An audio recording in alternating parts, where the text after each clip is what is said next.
Hello everyone, welcome back to the WordPress series. In this lesson, we will learn how to create a dynamically generated About the Author box. Let's begin by jumping into a demo of the finished product that we will be building together. Alright, so this is the home page for our website, but if I navigate to a single blog post detail screen, if I scroll down to the bottom of the post, here we can see the About the Author box.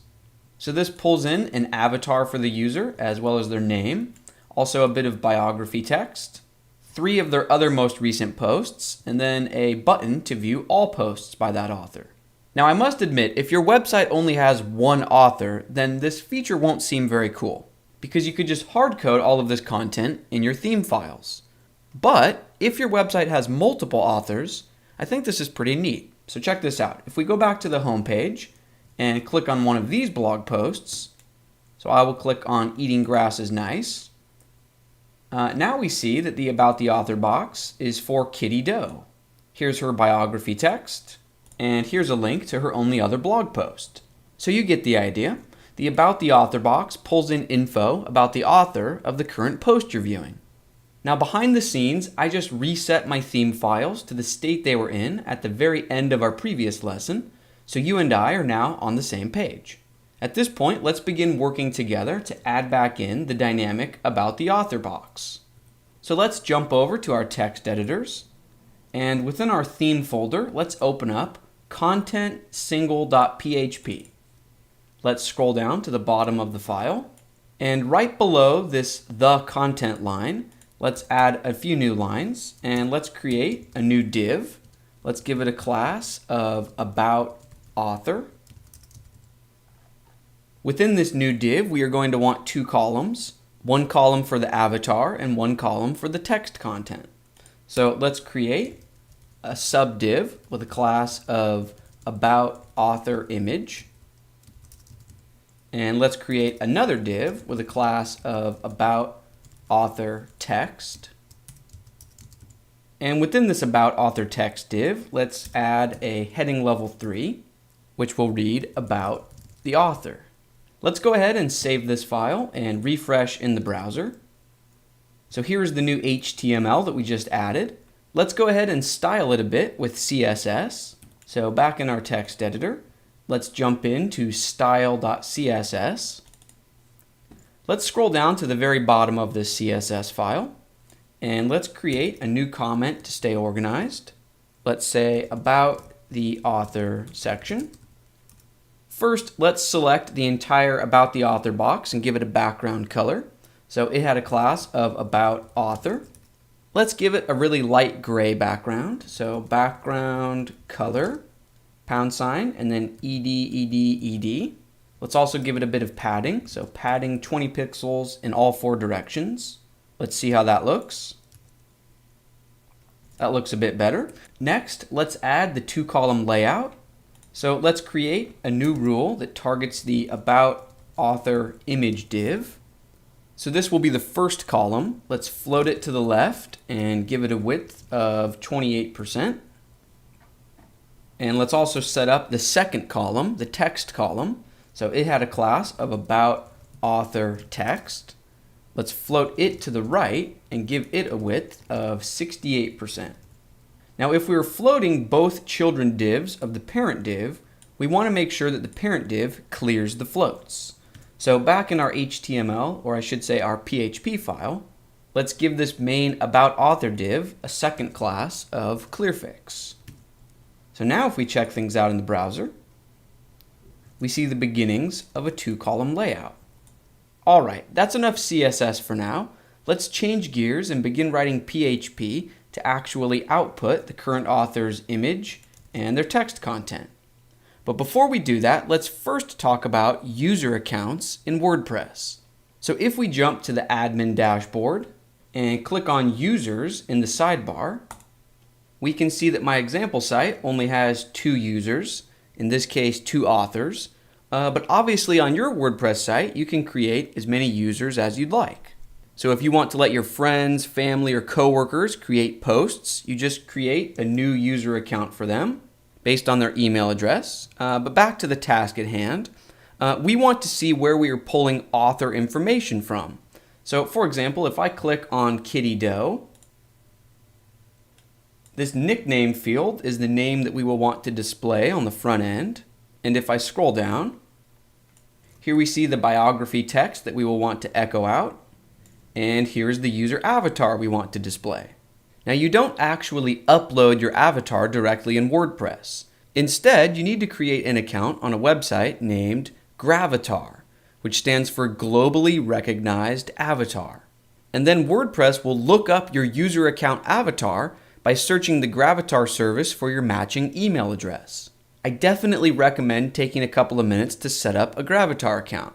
It's definitely worth it. It isn't just for your own WordPress site. Also, if you leave a comment on any other blog on the web with your email address, it will automatically pull in your avatar.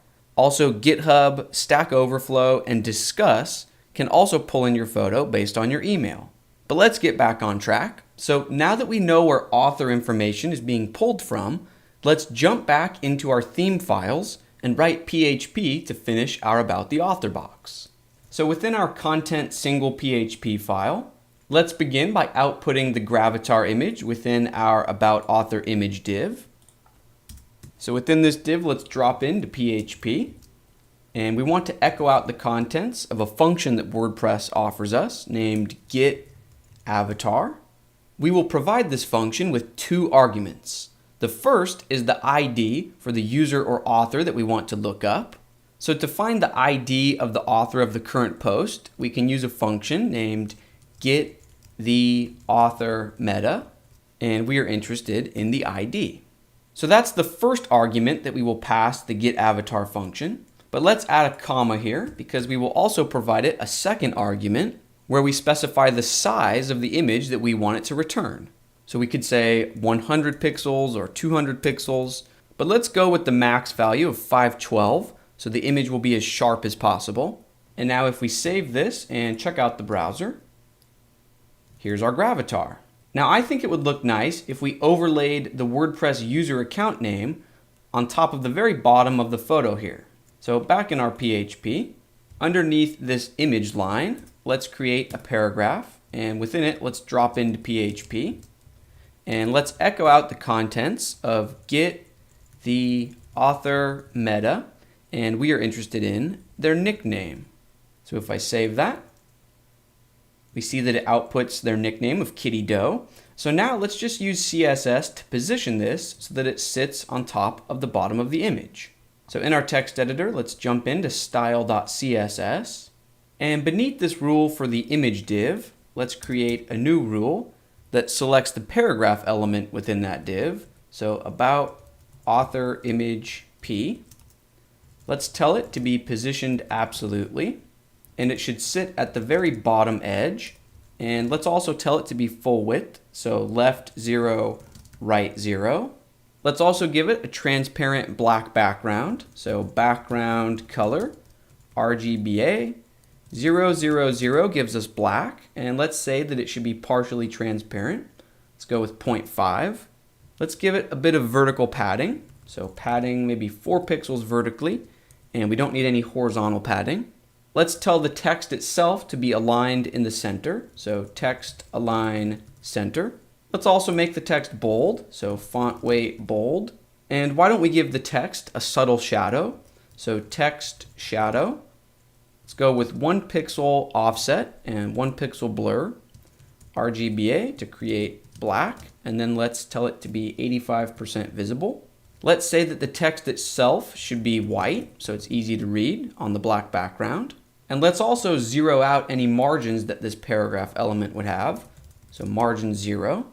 And finally, if we are telling this element to be positioned absolutely, we want to be sure that we tell its parent element to use position relative.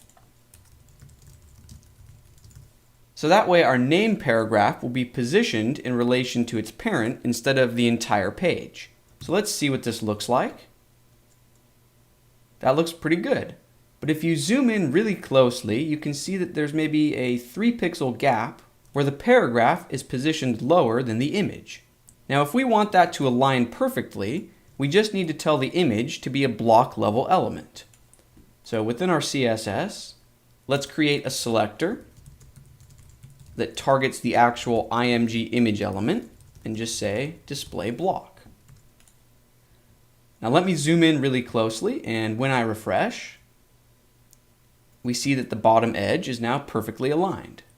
All right, so that takes care of our image. Next, let's work on outputting the biography text for the author. So in our text editor, let's jump back into contentsingle.php. And within this about the author text div, underneath our heading level 3, let's drop into PHP. And let's echo out the result of get the author meta. And we are interested in the description. Now, if we save this on its own, it will return raw text. But we want the text to be wrapped in HTML paragraph elements. So what we can do is wrap this function within another function named WP AutoP. So be sure to add the closing extra parentheses right here. Let's save this and check it out in the browser. There's Kitty Doe's wonderful biography. Next, let's work on outputting a list of other posts by this author. So back in our PHP file, underneath the biography description, let's create a brand new div. Let's give it a class of other posts by. And within this new div, let's create a heading level 4 that reads other posts. And then let's drop into PHP so we can dynamically output the name of the author. So let's echo out the results of get the author meta, and we want their nickname. So let's save that, and in the browser, that gives us other posts by Kitty Doe. All right, and then back in our PHP, underneath this heading level 4, let's create an unordered list, and then we will simply have a list item and a link for each post. But we don't want to hard code links to other posts. We want this to be dynamic. So we are going to use the WordPress loop. But before we can loop through anything useful, we first need to create a custom query of the posts that we are interested in. After that, then we can loop through the collection of posts to output a list item and a link. So right above this about author text div, let's create a new space and drop into PHP. And let's create a new variable named other author posts. We could have named this anything we like. I just made this up. But what we are going to do is populate this variable with only the posts that we are interested in. So only other posts from the same author. So let's set this variable to equal a new instance of the WP query class. Within these parentheses, let's create an array. And then within these parentheses, let's drop down to a new line just to stay organized. And now we can build our own custom post query. So let's begin with the author property. We only want posts from the current author.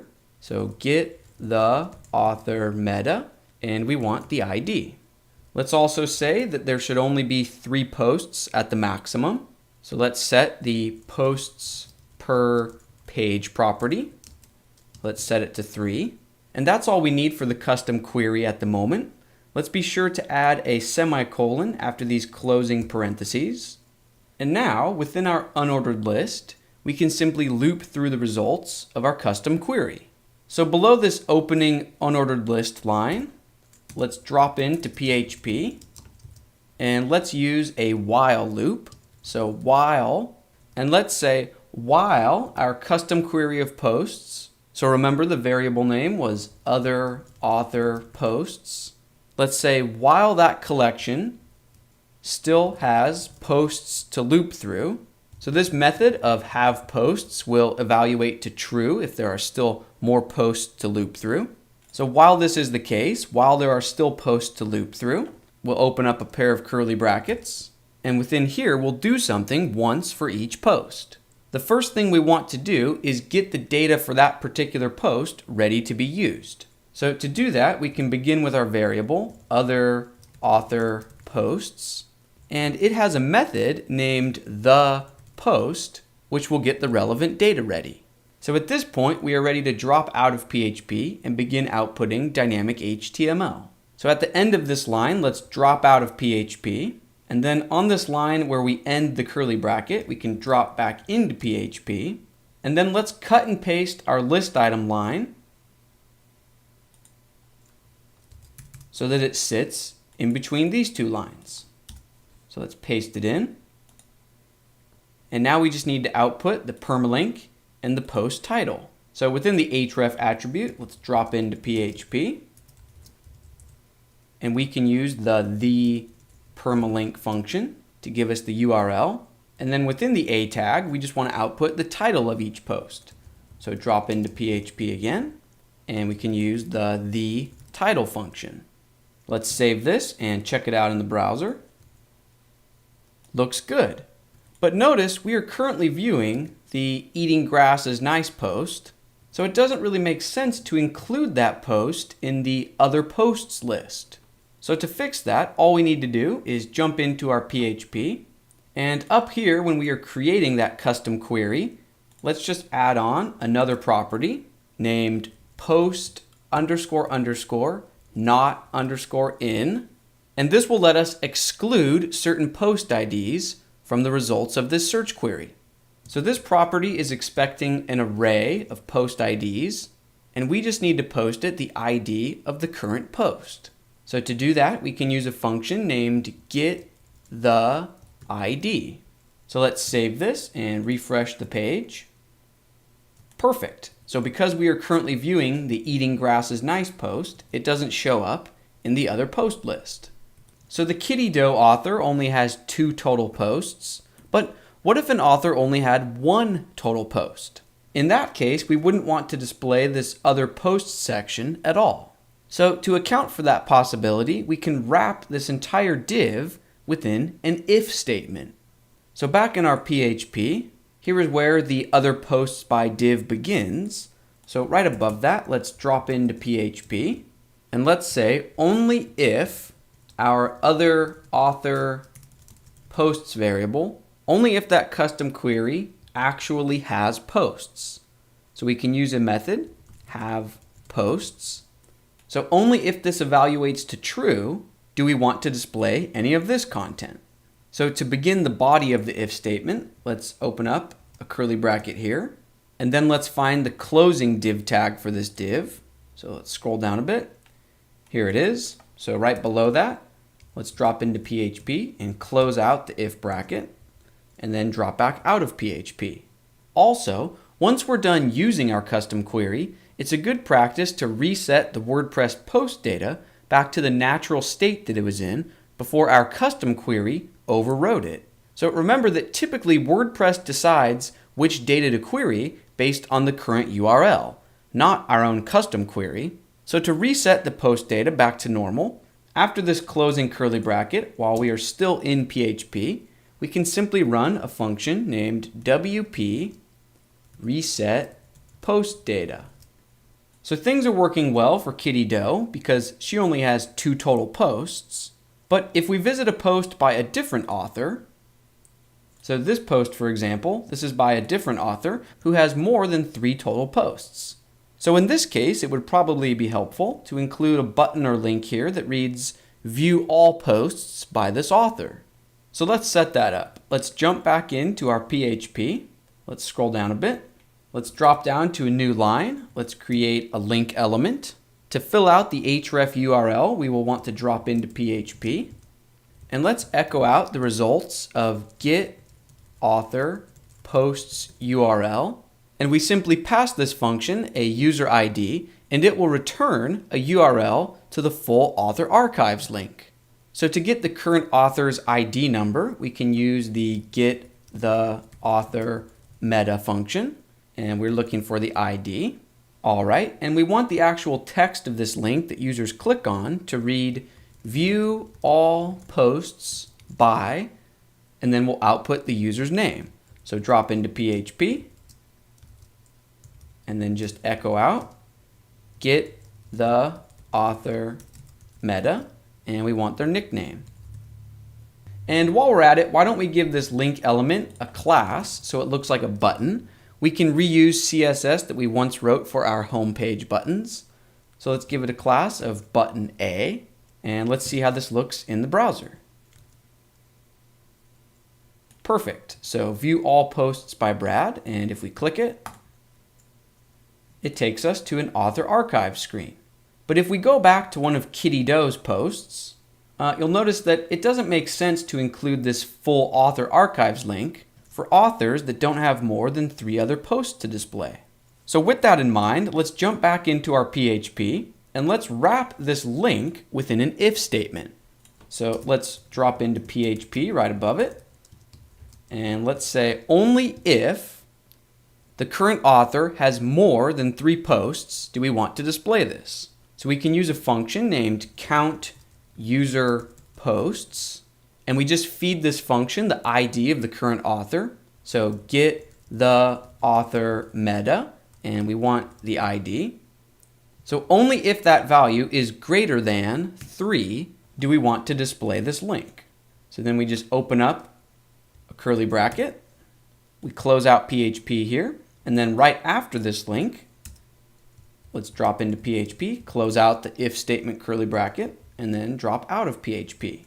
So if we save this and check out the browser, perfect. Kitty Doe no longer needs that button, but if we go to a different author, the button displays perfectly. And that's it. Our About the Author box is complete.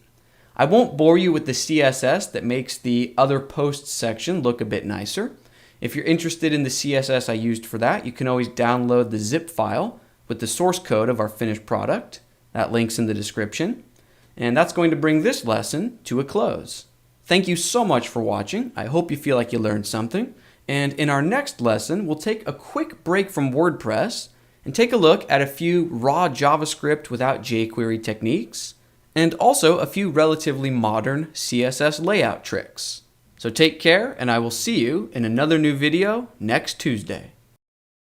If you haven't already, be sure to check out my brand new Get a Web Developer Job, Mastering the Modern Workflow course. As always, there's a link to it in the description.